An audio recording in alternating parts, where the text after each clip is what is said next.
So next is let's actually look at how we read in the file, because that's something that we need, of course. So I've created a Teapot class that basically has then two standard vectors that contain the vertex, the vertices, and then the mesh indices. And the vertex format will be interleaved together with the normals, because for lighting, of course, we need not only the vertices, but we need normals attached to the vertices.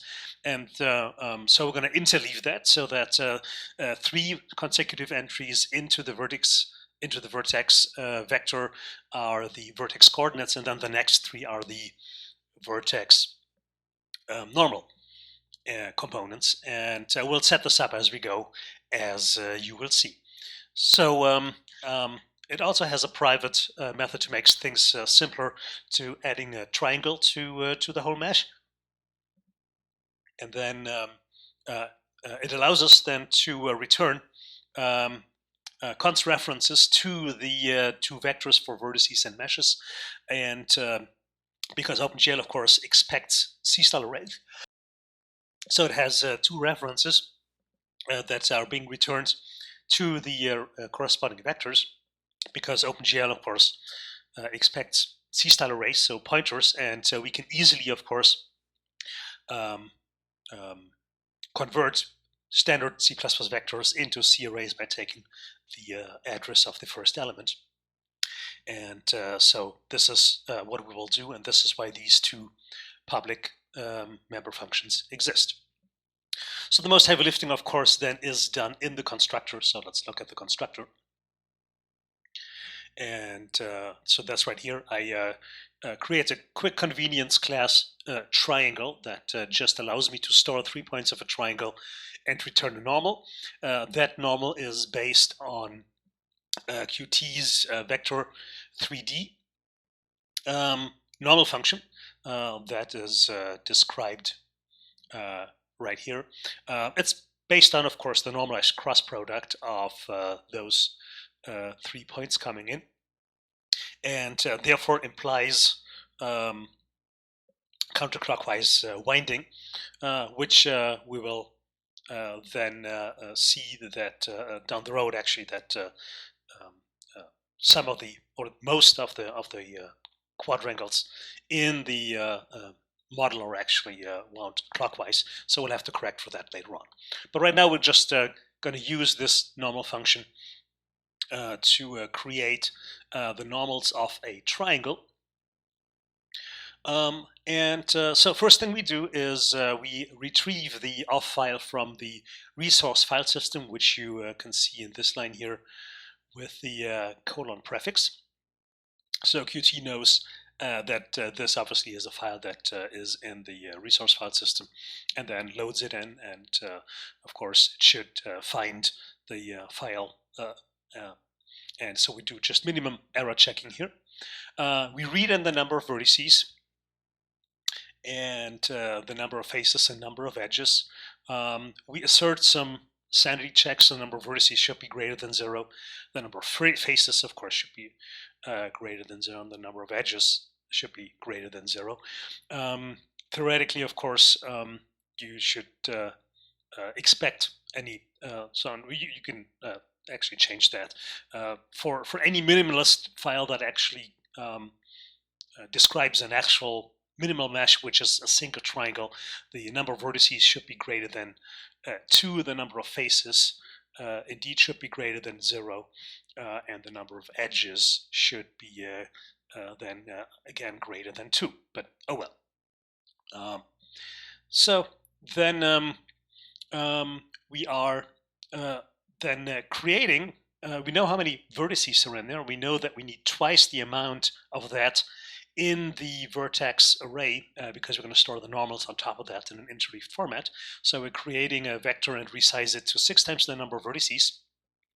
And since we interleave the elements, we cannot just use reserve, which would just pre-allocate and then push back into the vector, which we can do for the actual patches, but not for the vertices. So we're creating a vector of zeros here of 6 times the number of vertices, which actually is very helpful when we start creating the normals, starting out with 0 values in there. And then for the meshes, for the actual mesh, we know that we'll have 3 times the number of faces, because we'll always we'll be using pushback. We don't know how many quadrangles or triangles are in there, so we'll take a guess here and say, okay, the minimum amount of numbers is the number of faces times 3, because that's the best case scenario in terms of storage that we have. And of course, with the quadrangles, we're going to be a little bit higher, but we're just going to reserve 3 times the number of faces. We could, of course, also go 4 times, but we'll try to underestimate memory here. So we'll go with 3, because the pushback will reallocate on demand anyways. So filling the vertex data is fairly straightforward. We read in, we go through the file, read in the number of vertices, and then the components of that, and then just assign it to the array. So because each vertex, including the normals, takes 6 components, 3 for the actual location and 3 for the normal, the stride through the array is 6, and that's what you see there. And then the first 3 of that block of 6 will be assigned the actual vertex coordinates. So now we're reading in the model, and we're just making the distinction between triangles and quadrangles. And we have to keep track of the number of quadrangles, because that will, each quadrangle later on will give us 2 triangles. So we try to keep track on that and do some bookkeeping here. And that's why I have the number of quads starting out. So we're reading in the first index that tells us how many vertices we have in the face or in the patch. So and in our case, as we said, that's going to be 3 or 4. If it's just a triangle, we'll just read in those indices, and we'll add a single triangle to the mesh. And if it's a quadrangle, then we'll read in those 4 and break this up into 2 triangles. And the sequence there makes it clear that the shared edge is actually the one from going from I1 to I3, and to represent the correct winding order, this is how you just break this up. So this is standard, straightforward procedure. And then we have our when the loop is over, we just realize that, okay, for every quadrangle we get 1 additional number of faces, and so we just add the number of quads to the number of faces to correct for that. And the same thing holds true for the edges. So that's that. Okay, so here's the heavy lifting for the add triangle. So when we add a triangle, we push back the 3 indices for the triangle first into the mesh, and then we have to compute the normal. And so because each vertex shares several, or is shared by several patches, the standard approach is to just create the average of all the adjacent normals. So which means that whenever we create a new normal that is attached to that particular patch that we're creating right now, we're retrieving the old normal, adding it to the new normal, and then normalizing it again. And the result is a normal that is the average of all the normals of the adjacent patches. And for most meshes that have relatively smooth surfaces, this is the correct approach, and you can get away with a single number of a single normal stored for each vertex across the mesh. If you have larger variations in the normals, then you'll have to bite the bullet and actually store each vertex and normal separately, meaning for shared vertices with different normals, you'll have two entries into the whole mesh. And so, of course, you have increased storage requirements. But for most realistic meshes, that's not the case, and this is standard operating procedure for OpenGL in models that imply indexed drawing of meshes.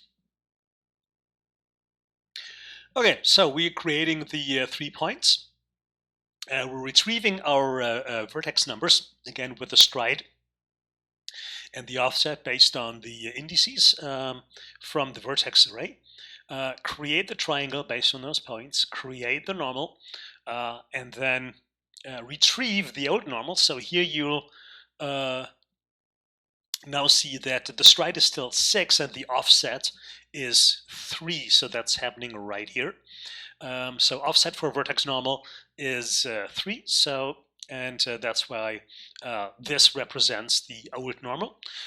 Since we initialized the original normal as 0, so the first one indeed effectively adds the original normal, and then it does the updated average. So retrieve the new normal and retrieve the old normal, and then renormalize it by summing the old normal and the new normal, and then renormalize it and then store it again back into the normal.